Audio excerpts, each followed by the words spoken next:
The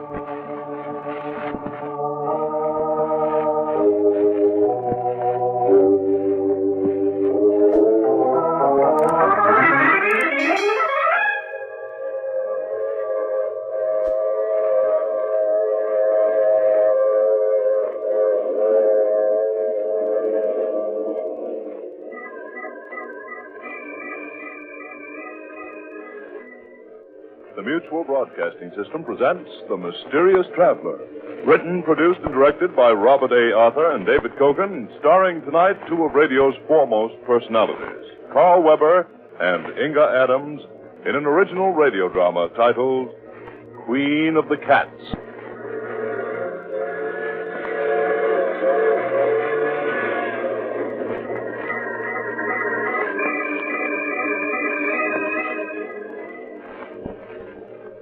This is the Mysterious Traveler, inviting you to join me on another journey into the realm of the strange and the terrifying.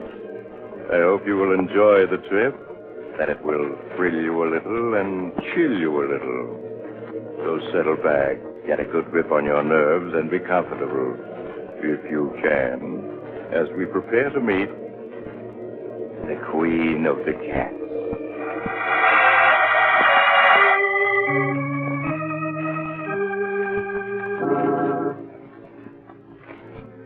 Our story begins late one night in a large New England town. Jane Elliott, an attractive girl in her early 20s, hurries down a quiet and darkened residential street. Finally, she stops before a large colonial house with a nameplate on the door, Dr. George Richards. She hesitates a moment, then rushes up the few steps to the door.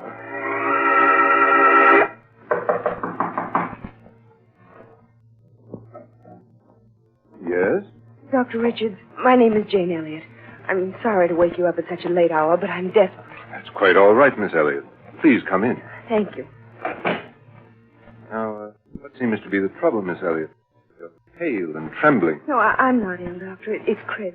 Chris Arnold, my fiancé. Doctor, you've got to help him. You've got to, or something terrible will happen. I know it will. I'll do everything I can, Miss Elliott. Now, please tell me what's wrong. Well, I don't know what's wrong.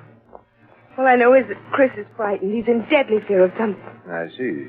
Where is your fiancé now? At his home, Brookfield Manor. Doctor, I know it's late, but won't you come with me and see Chris? He needs help desperately. Please, Miss Elliott, you mustn't cry. Of course I'll come with you, and I'll do what I can.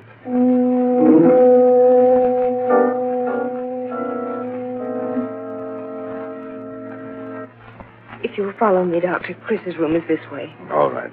Oh, tell me, Miss Elliott, aren't there any servants in this huge house? No, Doctor. Chris dismissed them all 2 months ago, except for a cook who's here during the day. He lives alone. Here we are, Doctor. Who is it? Chris, it's Jane. Just a minute. Jane, I've asked you before not to... Who's he? Darling, this is Dr. Richards. Doctor, this is my fiancé, Chris Arnold. How do you do, Mr. Arnold? Why the devil did you bring him? I don't need a doctor. Please, darling, I couldn't stand to see you. Forgive me, Mr. Arnold, but it's obvious to the most untrained eye you do need a doctor. Chris, please tell the doctor what you're afraid of. I'm not afraid of anything. I'm afraid that's not true. Your eyes are twitching, and you keep glancing around the room nervously. Mind your own business. People who are ill are my business. I want to help you, but I can't unless you tell me what you're afraid of. Darling, please tell him. Please, you can't go on this way. Yes. You're right. I can't go on this way. Believe me, Mr. Arnold, you'll feel much better once you've talked your fears out. Now, suppose you start from the beginning and tell me everything. All right, Doctor. I suppose it all began 2 years ago at a party Jane and I were at.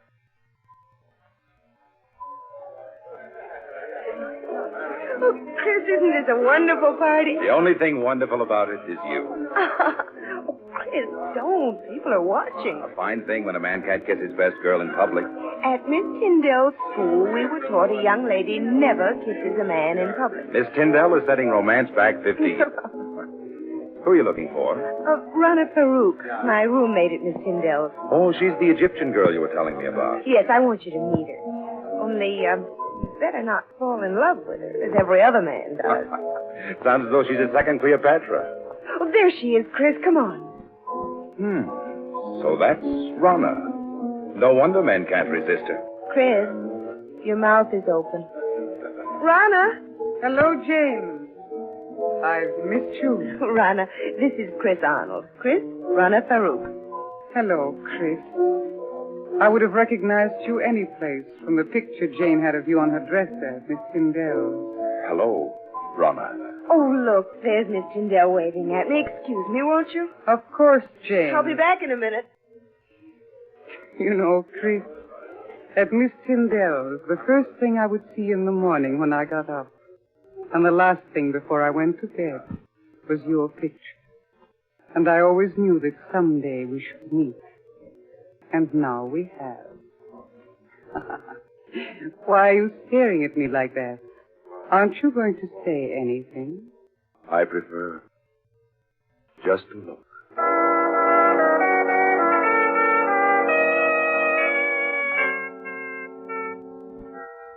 Even now, Doctor, 2 years after our first meeting, I find it difficult to describe how beautiful Rana was. She had lustrous black hair that came down to her shoulders, green eyes that bewitched you. And she walked.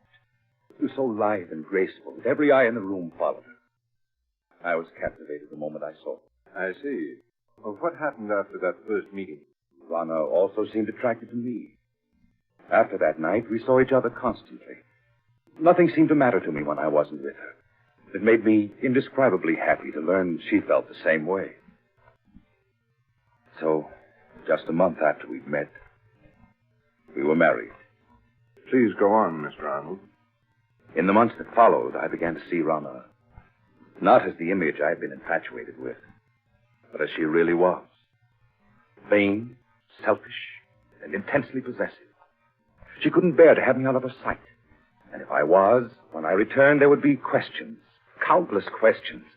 I began to dread seeing her. And then there were the cats. The cat? Yes, she had an insane passion for them. When Rana and I were at school together, Doctor, she always had a few cats around. She said she couldn't live without them. The house was always full of cats. She'd sit for hours stroking them, whispering to them, until I thought I'd go mad. Life became a nightmare for me. Nightmare full of cats.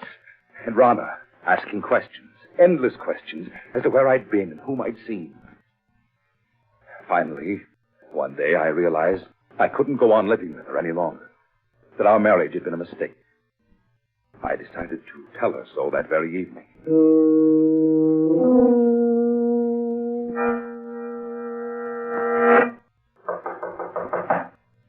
May I come in, Rana? Of course, dear. Good evening, Chris. Darling, why didn't you tell me that you'd had lunch with Mary Walker when I called you at the office this afternoon? How did you know I had lunch with her? A friend told me. Friend? Who was it? Oh, what is it, Beauty? What are you trying to say? Rana, put that cat down and answer me. Who was the friend that told you I had lunch with Mary Walker? You've never met her, darling. Who is it that you always seem to know what I've been doing, who I've been seeing? It's as though you have people spying on me. Chris, what a thing to say. Now, please hurry and change, or we'll be late for the Hopkins party. There's something strange about the way you always know what I've been doing. Sometimes I suspect... Chris, look out!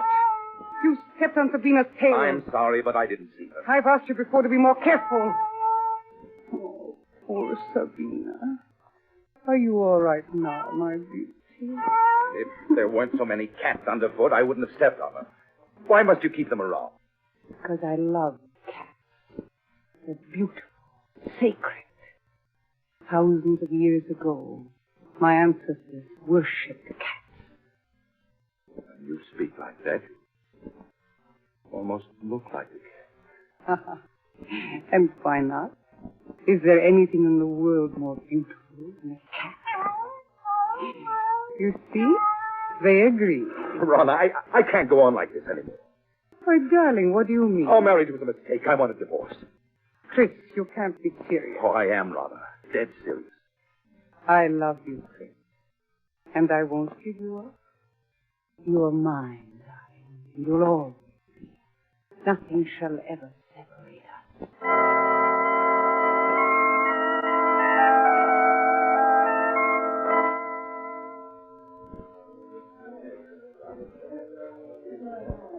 Would you care for a cocktail, sir? No, thank you.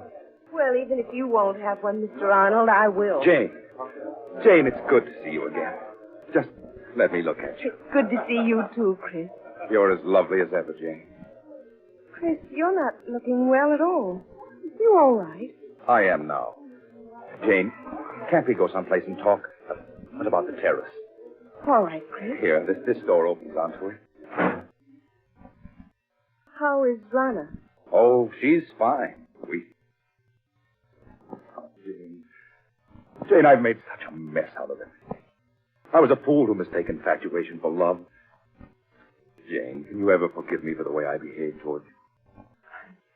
There's nothing to forgive. I must be going now. Well, Jane, this is a surprise. Rana. Really, Jane, the way you've avoided calling on us, I have suspect you're still in love with Chris. Rana, you have no right. Please, Chris. I'm afraid I'll have to be leaving. It's getting quite late. Good night. Good night, Jane. I hope I didn't interrupt anything by coming out here so unexpectedly, Chris. Yes, Rana, you did. I was about to tell Jane that I love her and that I always will. I suppose that's why you asked me for a divorce. You've been secretly seeing her. Secretly seeing her? Is it possible for me to see anyone or do anything secretly without you knowing about it? No, you're right. It isn't possible. I know everything you do. So I would forget Jane if I were you. Rana, how could you possibly want me, knowing how I feel about Jane? You've got to give me a divorce. I'll never give you a divorce. Never, do you hear? You're mine. And you always will be.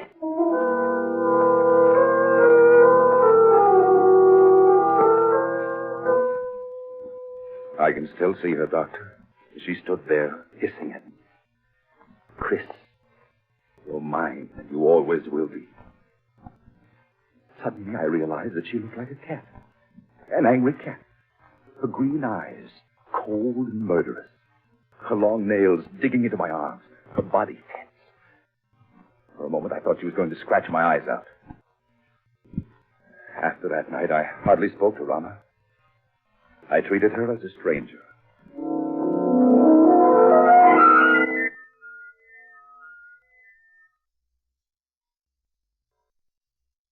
Darling, you're behaving very childishly, refusing to talk to me.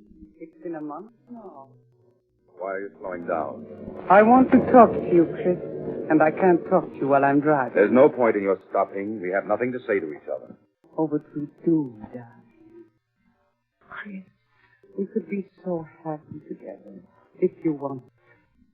You know how much I love you. I'd do anything to make you happy. Anything. Anything? Then you can give me a divorce. So you're still thinking of her? Hoping I'll give you a divorce so you can marry her? Well, I won't. You hear? I won't. I think we'd better be moving along. Chris, you haven't any right to treat me like this. I'm your wife. Only in the eyes of the law, not in my eyes. I hate you. I hate you. You cat! You almost took out my eyes with those claws of yours. I'll scratch your eyes out before I let any other woman have you. This will bring you to your senses. Now, slide over. I'll drive. Very well, Chris.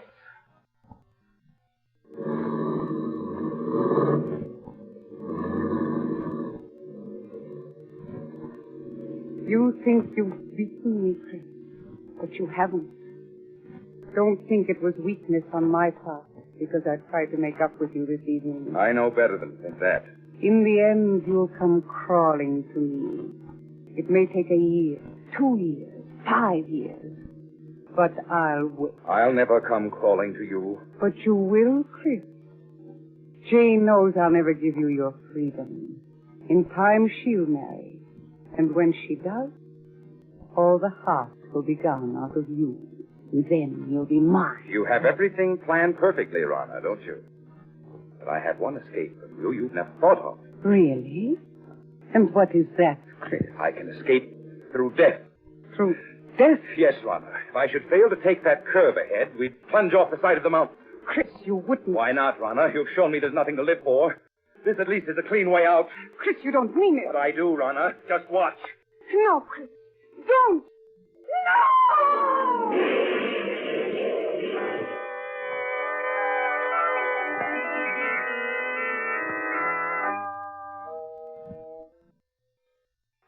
When I drove the car over the side of the mountain, Doctor, I thought Rhonda and I were going to our deaths. But fate decreed otherwise. When I recovered consciousness 48 hours later, in the hospital, I learned it was only Rhonda who died. Yes, I recall reading about it in the papers. It was a miracle that you survived. Yes, for weeks they despaired of saving me. But at the end of 8 months, I walked out of that hospital. It was just a week after I was discharged that I ran into Jane on the street. Chris. Oh, Chris, it is you. Jane. Chris, I heard about your accident just a few days ago when I got back from California. Jane. You always seem to pop up just when I need you most. You look so much older. These past months must have been so difficult. I don't want to look back in the past, Jane, but only to the future. The future I once hoped we'd share. And still.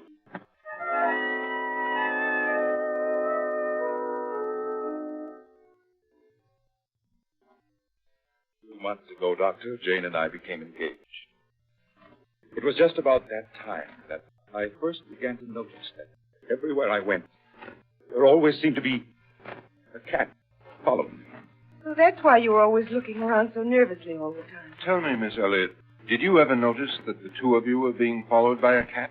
Well, I have seen a few cats around, but they didn't mean anything to me. Oh, but they did to me, Doctor. Was it always the same cat that followed you? Oh, no. One day it'd be one cat and another day a different one. Doctor, I know you must think I'm insane. At the time, I felt I was going mad. That is, till that night. What night, Mr. Arnold? The night I saw her. It happened in this very room 6 weeks ago. I had great difficulty in falling asleep.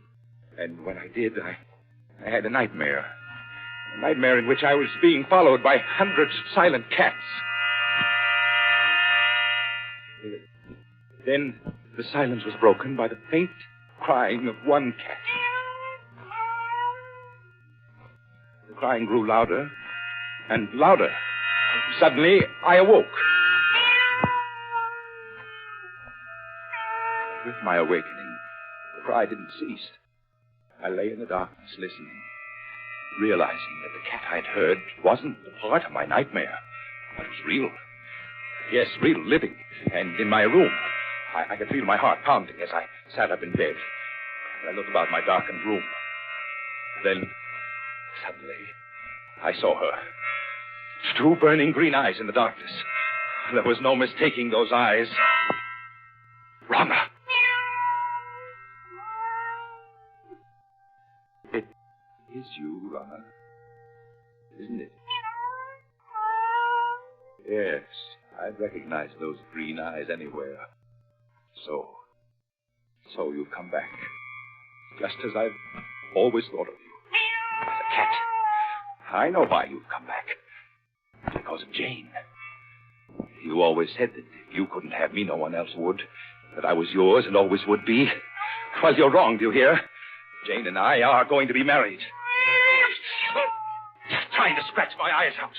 You always said you would before you'd let any other woman have me. Well, we'll see about that. There. Perhaps that'll hold you. Nothing you can do will stop me from marrying her. I know that the cats that were following me, spying on me, were doing so under your orders. You're the queen of the cats. Yes, I should have known. Even when you were in human form, you looked and acted like a cat. You think you're clever, but even if you are the queen of cats, you can't prevent me from marrying Jane. So you think you can? Well, perhaps a bullet between those green eyes of yours is what's needed.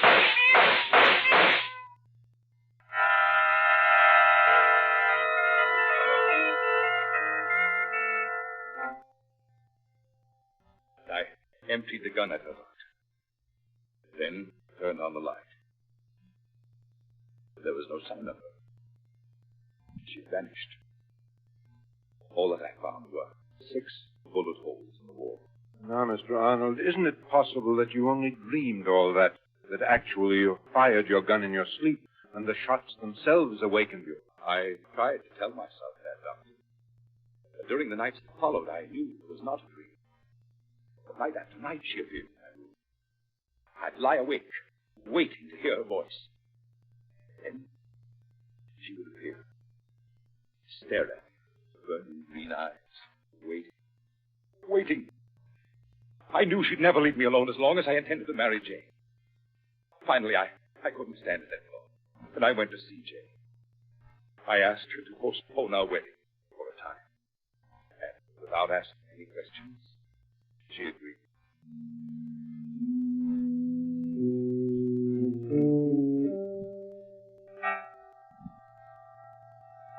Doctor, the night I put off my marriage with Jane was the first night that Rana didn't appear.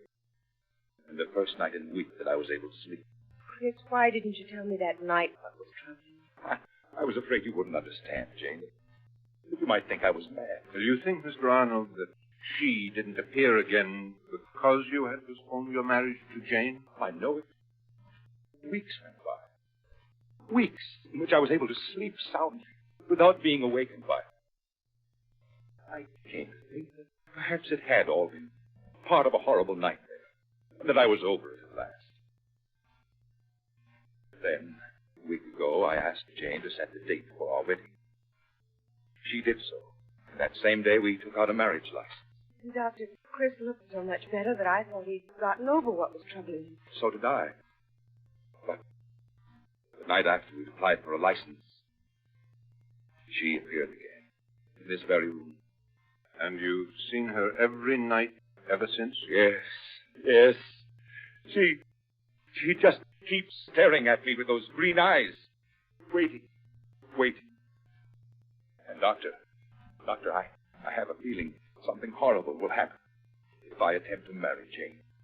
Do you still have the marriage license? Why? Yes. Why do you ask? Mr. Arnold, you've reached a crisis in your life. You're faced with fears that are threatening to overwhelm your sanity. If you want Jane and happiness, you must be prepared to fight. Fight?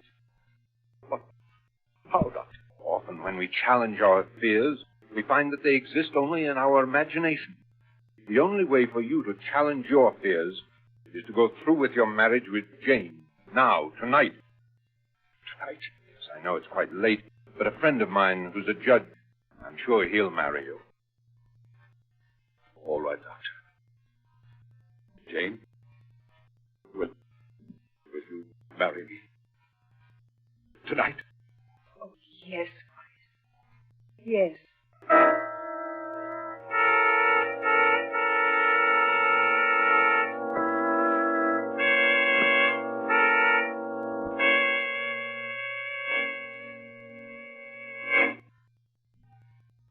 Sorry to get you up in the middle of the night, Judge, but for reasons I can't explain, it's important that these two be married tonight. That's quite all right, Doc. Always glad to oblige a friend. Have you got the license and the ring, young man? Oh, yes, sir. Here's the license. And here's the... What was that? It's only my cat, Lucifer. Never saw a fellow so nervous. Scat, Lucifer, scat! There, he won't bother us anymore. Chris, it's all right. He's gone. What's the matter, son? Don't you like cats? No, he doesn't. Judge, would you mind getting on with the ceremony? All right, Doc. Never saw so many nervous people. Now, young man, you take her right hand. That's it. Now, shall I give the long ceremony or the short one? Oh, the short one, please. All right. You, Christopher Arnold, take this woman to be your lawful wedded wife, to love, honor, and cherish, as long as you both shall live. I do. It's Rana. Where in blazes that cat come from? Scat! Please, it's only a black cat. You mustn't pay any attention No, to it. of course not. Now, if you Rama, I please- tell you. Look at her eyes. Why are you so afraid of cats? I told you she's trying to prevent me from marrying Jane. Well, I'll get rid of her for once and for all. Chris, what are you doing with that gun? Put it down. This time I won't miss. No, I missed. She's escaped. She won't get away. No, wherever she's gone. I'll find her. I'll find her and kill her. Chris, come back.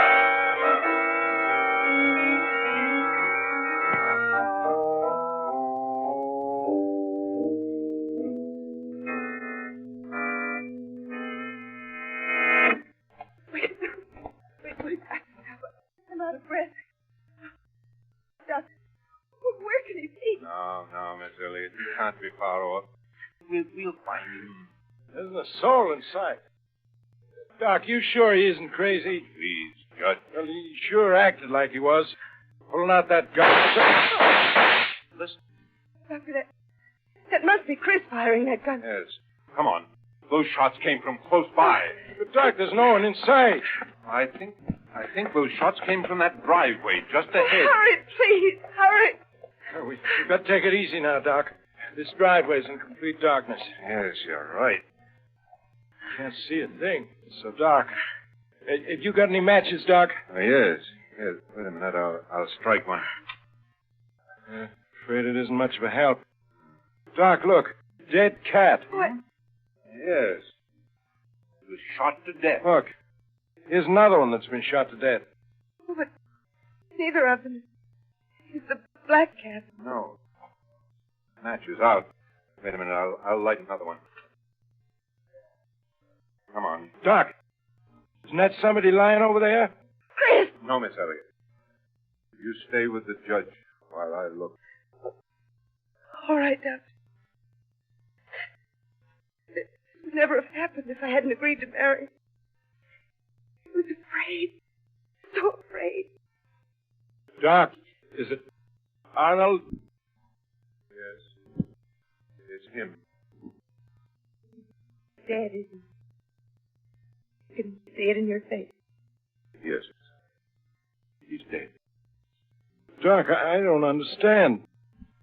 What happened to him? He's been clawed to bits, as if by hundreds of cats. His face has been torn to shreds, and his eyes.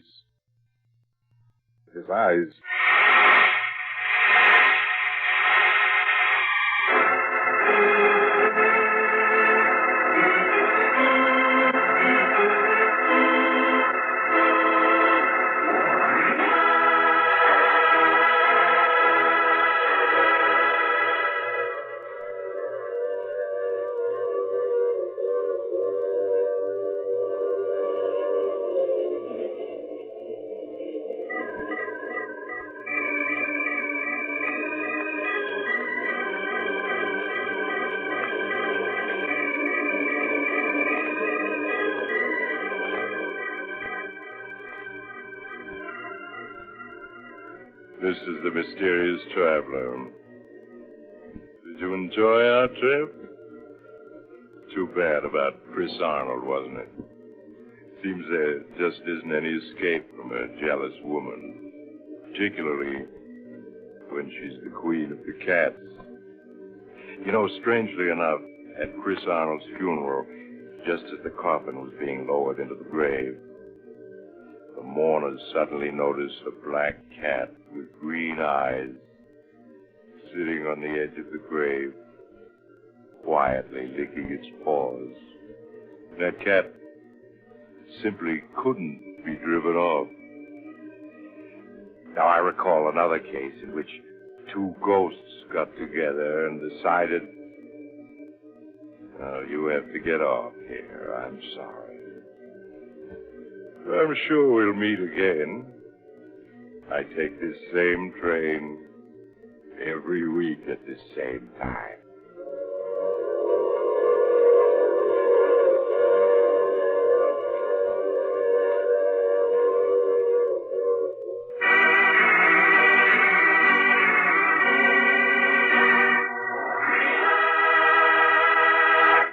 You have just heard The Mysterious Traveler, a series of dramas of the strange and terrifying. All characters in tonight's story were fictitious, and any resemblance to the names of actual persons was purely coincidental. In tonight's cast were Maurice Tarplin, Carl Weber, Inga Adams, Mitzi Gould, John Seymour, and Brad Barker. Original music was played by Paul Taubman.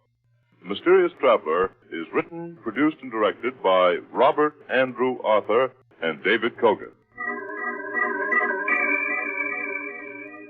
Listen next week to a tale titled 0 Hour. Another strange and suspenseful tale of the Mysterious Traveler. This program came to you from New York. Another program of tense and dramatic action will follow in just a minute. Stay tuned to the station for Official Detective. Carl Caruso speaking. This is the Mutual Broadcasting System.